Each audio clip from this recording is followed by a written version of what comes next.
A few years went by, and what had started as a sparky fire was now becoming roaring flames. There was new confidence and fresh momentum. We had been obedient in taking the step to come over to Hereford, and God began to give us an upgrade.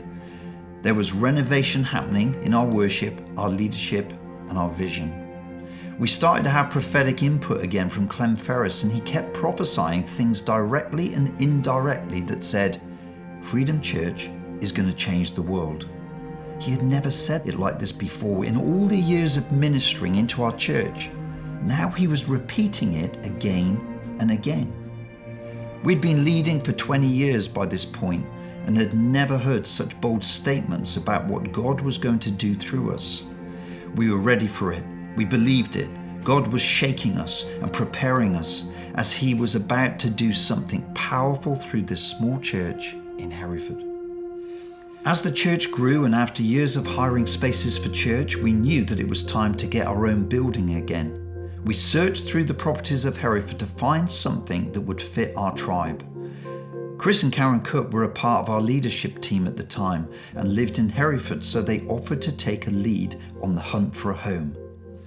After months of praying into it, Karen was walking down Coningsby Street where she saw a warehouse, an old plumb centre. She could see a man measuring it up and caught his attention through the window. She found out that he was measuring it up so that it would be leased out. She told him not to put it on the market and to send her the details instead. It was an empty shell and needed a lot of work to be usable. No heating, no insulation, and we would later find out there were some serious drainage issues. Hereford City Centre was undergoing a major redevelopment with millions of pounds being spent on a new shopping centre, restaurant strip and access roads. The development group was called the Egger Street Grid. The access road to change the traffic system of Hereford was going right through the building that we were trying to get planning permission for. The director of the ESG had all the planning documents for the city centre across his desk, and when he saw ours, he called me and arranged a meeting. When we met together in his executive office, he was very clear with me. Stay away from that building. He showed me the plans for the city and how they intended to build a new road through the old warehouse. We can force your landlord to sell the building to the ESG, as we have the governmental and local mandate for the regeneration of the city. It's called a compulsory purchase order, a CPO. And if you make all these renovations, you would lose everything you have invested into it. I told him I'd go away and pray and consider what he said.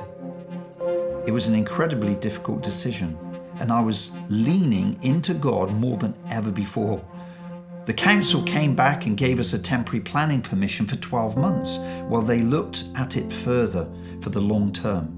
I shared the journey with the church so they could be praying and standing with us.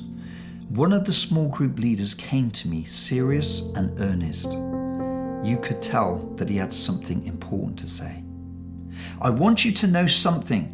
If we go for this and we take the lease on the building, make all the renovations to it and spend every penny we have, then they take it from us, I will still back you. I will still believe in you and the vision that God has given you. I was stunned. Sometimes you get stirred and encouraged from the places you don't expect, but it gave me the courage I needed. I prayed, I sought counsel, and I still felt the same conviction that this was the building God was calling us to. Despite the limited permissions of just a year, and regardless of threats of a multi-million-pound government-backed organisation, I had to follow what God was leading us to.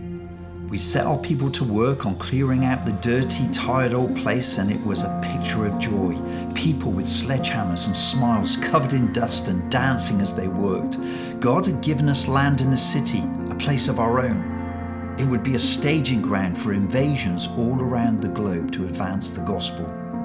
We moved in March 2009, and it was an incredible time of growth. There was a buzz about the place, another fresh wave of momentum as we opened our doors. I decided the only way to open my sermon was with a zip wire.